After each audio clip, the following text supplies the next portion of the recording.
just have a conversation around the insurance space as well. Life insurance stocks, they've been seeing a good run up over the last few trading sessions. Will this momentum sustain? Are the valuations still supportive? Manas Agrawal, insurance analyst at Bernstein, now joins in. Manas, that really is the question. What exactly is the industry APE VNB margin growth that you are working with this time around? And in the life insurance stocks itself, what is your pecking order? Thanks for having me. I think what people are penciling in is ULIP will not be as fast in terms of growth relative to last year because of the base effect. So broadly, we're looking at a 12-13% top line expectation entering the year, and with some margin expansion happening because of product mix. Now, companies have said they will invest a part of that or all of it into distribution, but the expectation is mid-teens in terms of bottom line on new business growth. So that is what is getting penciled in across the board. Now, the pecking order, if I was to say, I think MaxFin valuations for all remain supportive, but I think MaxFin, there's scope for some catalyst to play out, and therefore, top of the pecking order right now is MaxFin. We like SBI and HDFC Life both. For us, IPRU and LIC are market performs. LIC is given a very aggressive guidance for FY26. There is going to be supply from the government likely. So if they deliver, there will be interest in the name. So we'll keep monitoring. But for now, we are neutral on the name. All right. Hi, Manas. Good morning. Good to see you. When, ULIPs, they are a very soft second half of the fiscal. That's H2 FY25. However, the growth could return out there, which in turn will put pressure on margins, as we've seen in the past. Your comment on this, and also, is there any outlier from the sector itself that can, brace and fight back even on the margin front? So I think broadly you're right. H1 is where there is base effect and markets also recovering. So probably H2 could see some inflow in from the ULIP as well. Either ways, higher ULIP share will drive a higher top line, and then margin expansion should be more muted if ULIPs are not happening. So right now the base case is ULIP will not grow very strongly, but if that has to happen in the second half, then you will see some pressure on margin expansion. But then that should also reflect in top line growing faster. Having said that, either ways, you should look at a mid-teens kind of a VNB growth, and valuations continue to remain supportive. So that's where there is interest from investors in this space. Manas, hi, morning, Prashant here.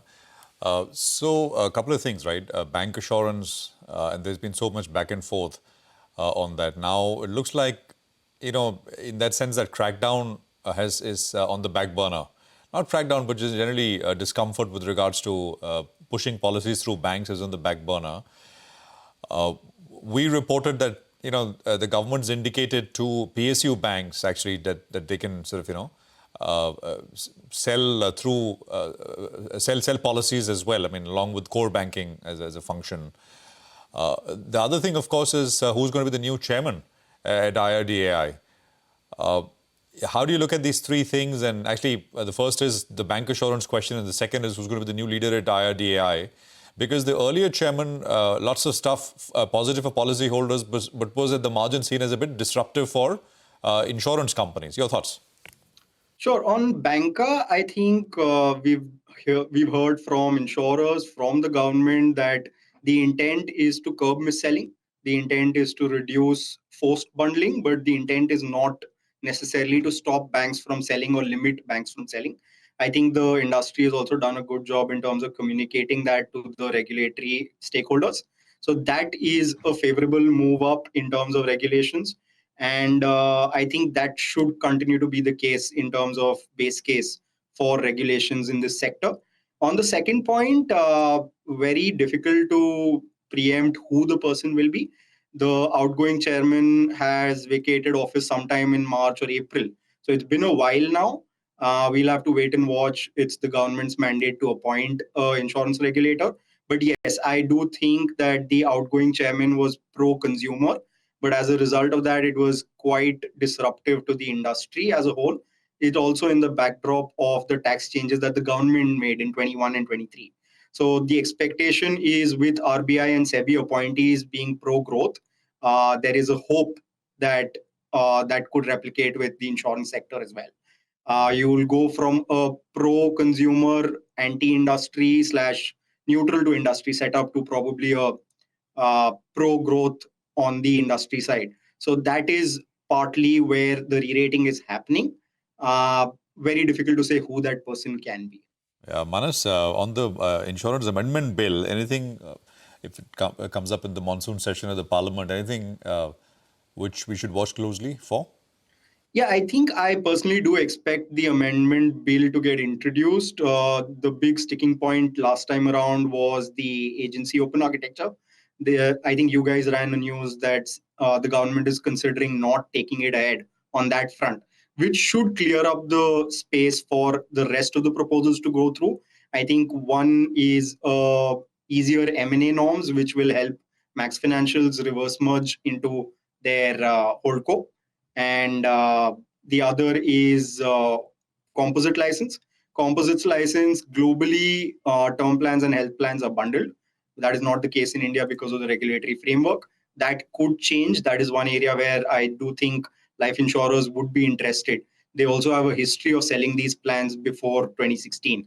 So I think those are two areas to look at. Apart from that, we'll have to see when the bill gets passed. Right. And, from the parliament, let's talk about the group of ministers as well. For GST, there has been this long ask of the industry to reduce the GST on insurance. Do you think there is a possibility in the near future, given the talks around rate rationalization, etc.? And were that to happen, how much of a positive trigger would that be, according to you?